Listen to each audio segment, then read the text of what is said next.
Good evening. This is All India Radio. I am Lalima Aneja Dang, and with me is R.S. Raghu with the evening news.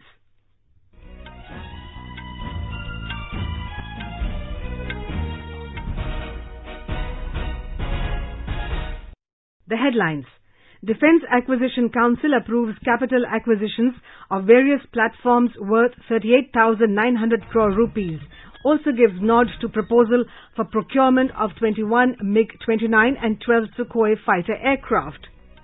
India asks Pakistan to vacate all Indian territories under their illegal occupation. Home Minister Amit Shah chairs meeting through video conferencing to review COVID-19 situation in Delhi NCR. COVID recovery rate reaches nearly 60%, more than 90 lakh samples tested so far in the country. 92 lakh ton commodities transported by Northern Railway during 2 months of lockdown period. And 31 people died in lightning and rain related incidents in 9 districts of Bihar. Chief Minister announces ex gratia of 4 lakh rupees each to the family of deceased.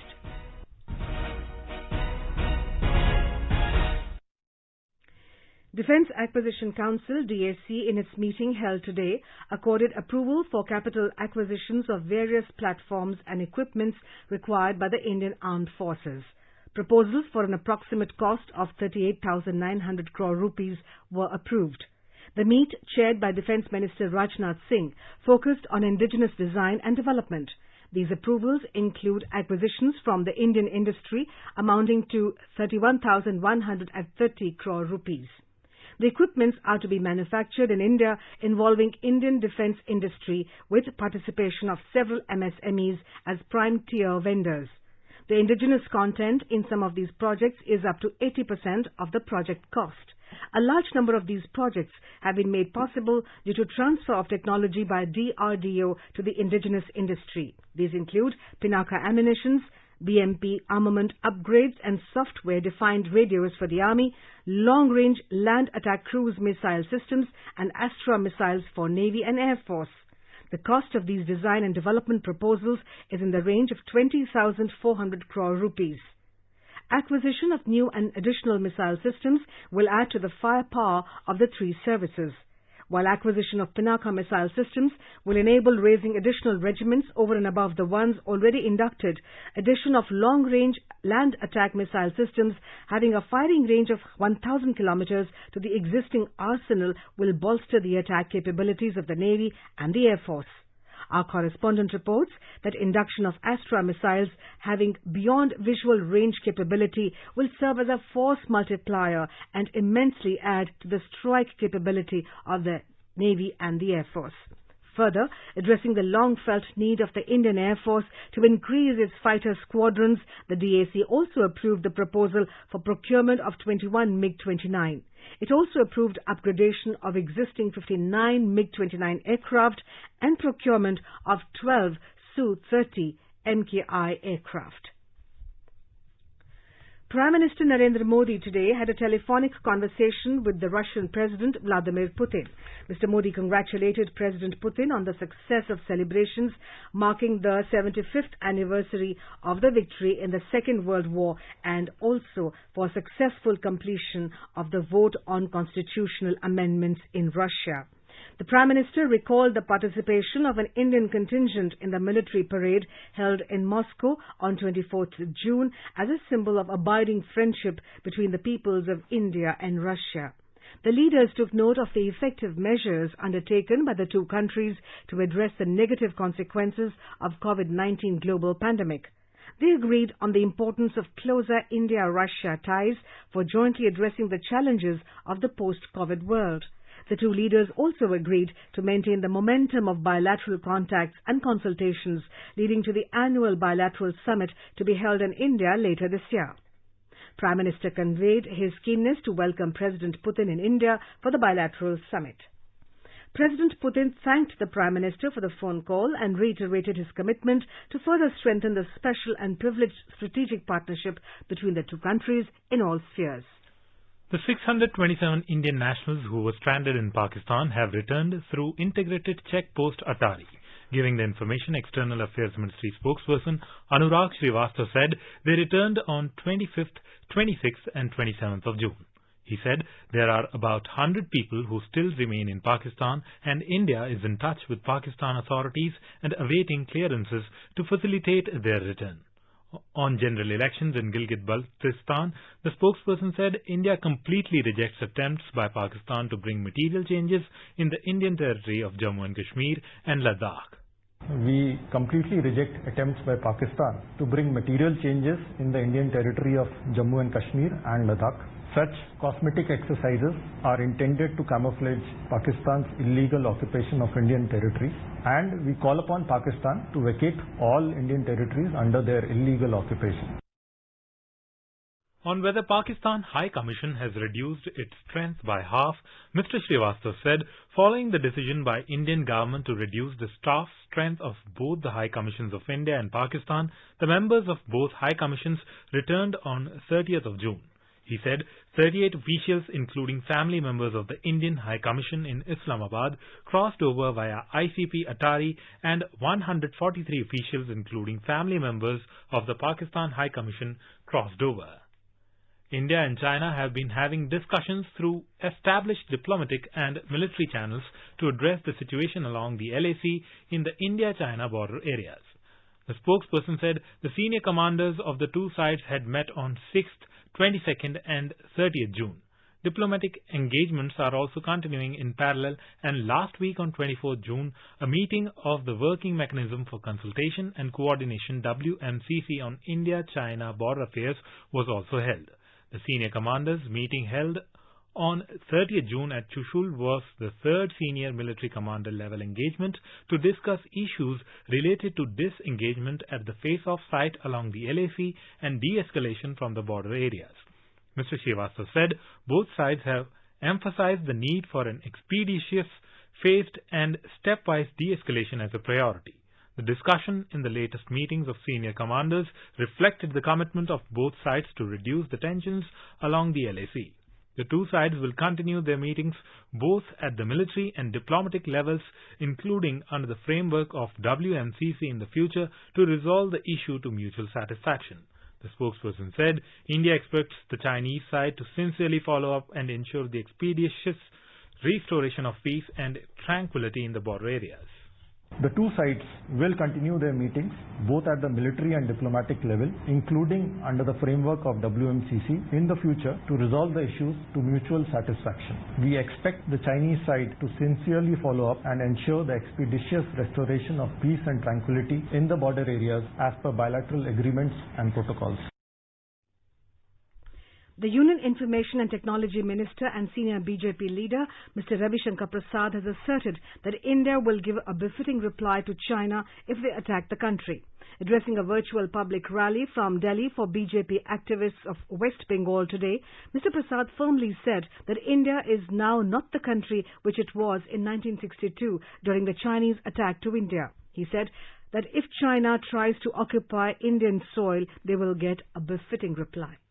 Bharat आत्मनिर्भर तभी होगा जब भारत सशक्त होगा और भारत हिम्मत से लोगों के हितों की रक्षा करेगा।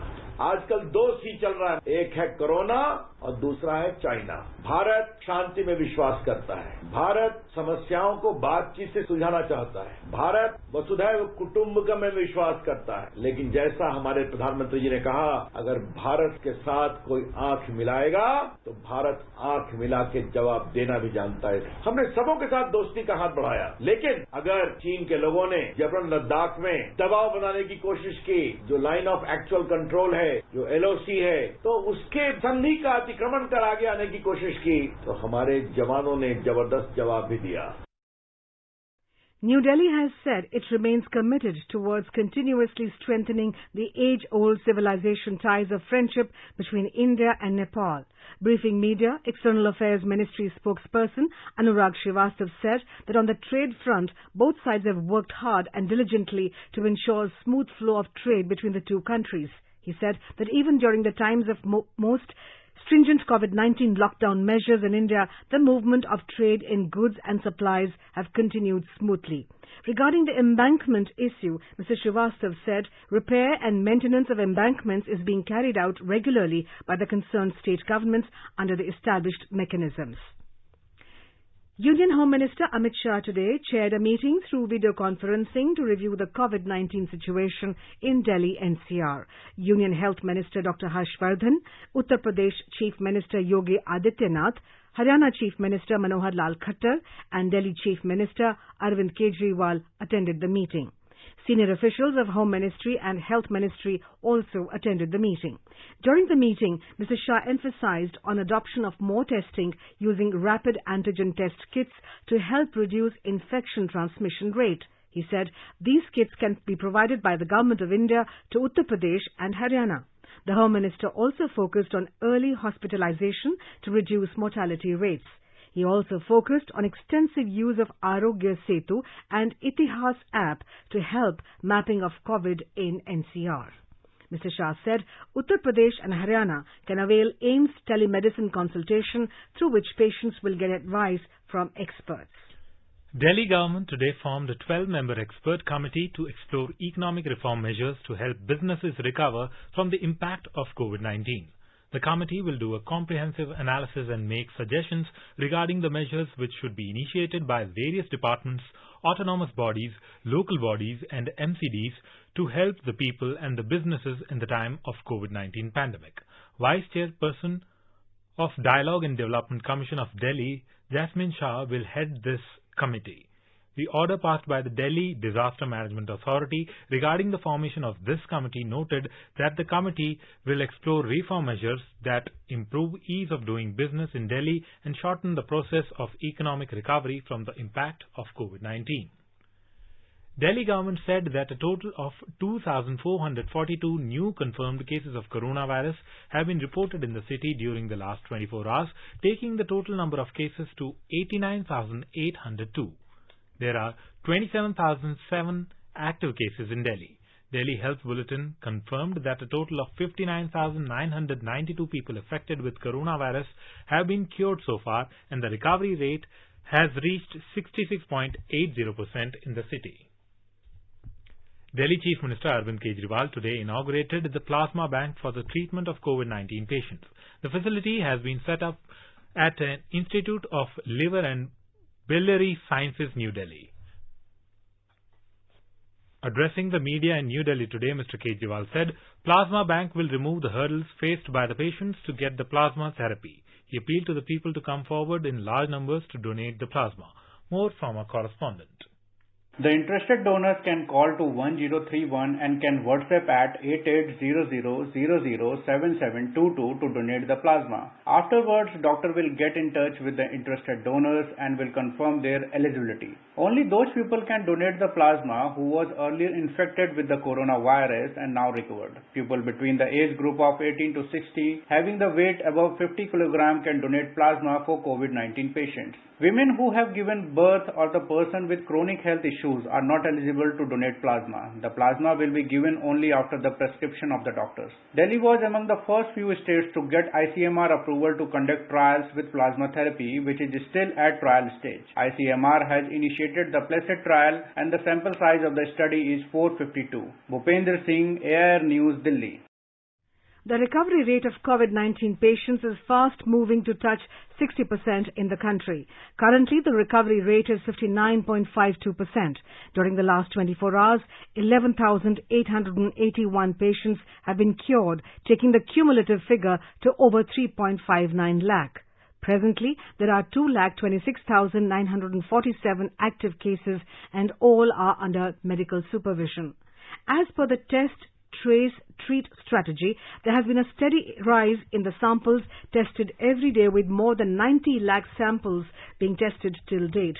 In the last 24 hours, over 2.29 lakh samples have been tested. The testing lab network in the country is further strengthened.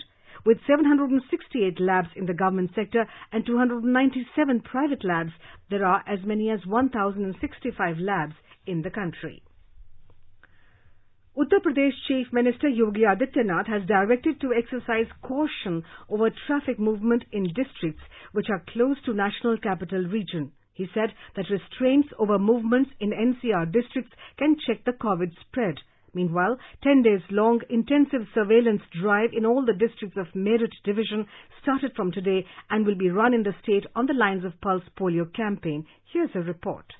More than 7,500 health teams today visited households in all districts of Meerut division and did a screening of all family members in a house whether they are having any COVID symptoms or not. Chief Minister Yogi Adityanath today said that this campaign should run on the lines of Pulse Polio Drive and has instructed officials to increase the number of health teams to 15,000 while putting them according to village panchayats and local wards. Health Department of the state has made 50,000 extra antigen test kits available in Meerut division. Additional Chief Secretary Health Amit Mohan Prasad said that currently more than 6,500 COVID help desks are active in a state, which will prove important in breaking the chain of corona. Around 2,500 suspected COVID patients have been identified through these desks. Sushil Chandra Tiwari, AIR News, Lucknow. Even though Maharashtra is seeing a rapid increase of COVID-19 cases, State Health Minister Rajesh Tope today said there is no evidence of community spread in the state till now. Here's more from our correspondent. We regret that, and we move on. In Jharkhand, the state government has decided to postpone the world-famous Shravani Mela held in Devghar this year in view of spread of novel coronavirus infection. Chief Minister Hemant Soren has said that organizing such a huge fair is a big challenge before the government amid COVID-19 pandemic. Here's a report. The state government is not in favor of organizing such a big fair from public health point of view to prevent corona infection, as millions of devotees from all over India and abroad visit Devghar during Shravani Mela. MP Nishikant Dubey has filed a PIL in Jharkhand High Court recently advocating for opening of temple premises, describing it as a matter of public faith. The High Court has reserved its verdict on this petition for tomorrow. Meanwhile, in the video conferencing held today with DCs of Devghar and Dumka districts, Chief Minister Hemant Soren has instructed that no buses from any state should reach to the borders of Devghar and Dumka districts, and messages of postponement of Shravani Mela should be widely displayed through notices on the state borders. Shilpi, AIR News, Ranchi. In Tamil Nadu, the total COVID-19 cases crossed the figure of 98,000 with 4,343 people tested positive today. More from our correspondent. The Tamil Nadu government is implementing an advocate's welfare scheme for more than 3 decades. Under the scheme, on the demise of the advocate, currently 7 lakh rupees each is being given to their families. Now, as an additional measure, the young advocates are going to be handed over a monthly dole of 3,000 rupees for the next 2 years. The government has said in a statement that the help is necessary as it takes 3 to 4 years for a fresher to practice as an independent lawyer. Many point out that as courts are not functioning as usual now due to the lockdown, most of the junior advocates are facing difficult situations. During this time, there is the possibility of the young advocates migrating from their profession to other jobs. To support them, the government is bringing in the monthly financial assistance for the young lawyers. Jai Singh, AIR News, Chennai. Kerala reported more recoveries than new COVID cases today. Here are the details. State Health Minister K.K. Shailaja informed in an official press release that 160 new COVID cases were confirmed and 202 people recovered from the disease today. This is the highest number of COVID recoveries recorded in the state in a day. Among the new positive cases, 106 persons are returnees from abroad, while 40 people came from other states. 14 persons contracted the disease through contact. Presently, there are 2,088 active COVID cases in the state. 2,638 persons have recovered from the disease so far in Kerala. Mayusha for AR News from Thiruvananthapuram. You are listening to the evening news on All India Radio. A reminder of the headlines before we move on. Defence Acquisition Council approves capital acquisitions of various platforms worth 38,900 crore rupees. Also gives nod to proposal for procurement of 21 MiG-29 and 12 Sukhoi fighter aircrafts. India asks Pakistan to vacate all Indian territories under their illegal occupation. Home Minister Amit Shah chairs meetings through video conferencing to review COVID-19 situation in Delhi NCR. COVID recovery rate reaches nearly 60%, more than 90 lakh samples tested so far in the country. 92 lakh ton commodities transported by Northern Railway during 2 months of lockdown period, and 31 people died in lightning and rain-related incidents in 9 districts of Bihar. Chief Minister announces ex gratia of 4 lakh rupees each to the family of the deceased. For quick news updates round the clock, follow us on our Twitter handle at AIR News Alerts. Northern Railway has transported 92 lakh tons commodities during the 2 month of lockdown period and earned over 1,418 crore rupees. This is an improvement of almost 14% as compared to the same period last year. General Manager Northern and North Central Railways Rajiv Chowdhury said, due to the coronavirus pandemic, all passenger train operations were stalled from midnight of 22nd March and the focus shifted to the goods trains to maintain a steady supply of commodities. He said Northern Railway has been running 5,000-ton jumbo trains from its various freight loading terminals spread across the states of Punjab and Haryana. National Pharmaceutical Pricing Authority is monitoring price increase of critical medical equipments for COVID-19, pulse oximeter and oxygen concentrators, and also ensuring their sufficient availability in the country. Health and Family Welfare Ministry has identified a list of critical medical equipments and asked NPPA to ensure their availability. The government is committed for the availability of life-saving drugs and devices at affordable prices to the consumers. All the medical devices have been notified as drugs and have come under regulatory regime of the Drugs and Cosmetics Act and Drugs Prices Control Order from the 1st of April. Human Resources and Development Minister Ramesh Pokhriyal Nishank and Health Minister Dr. Harshvardhan today jointly launched the Drug Discovery Hackathon 2020.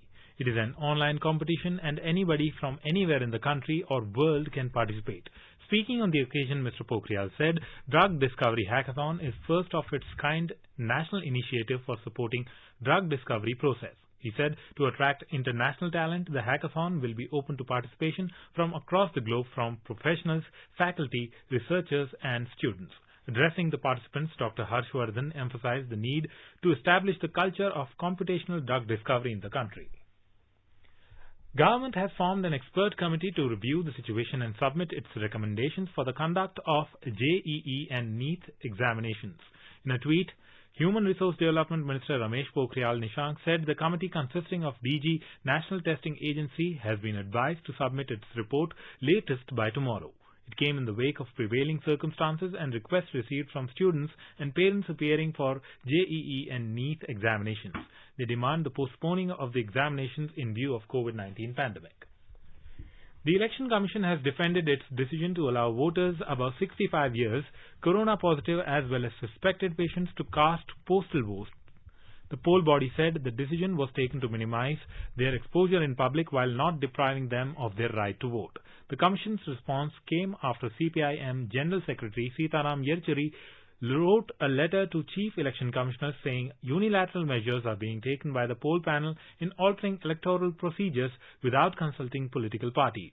Keeping in mind the safety of senior citizens amid rising cases of coronavirus, the age limit for voters to opt for the postal ballot in Lok Sabha and Assembly elections has been reduced to 65, which was earlier 80.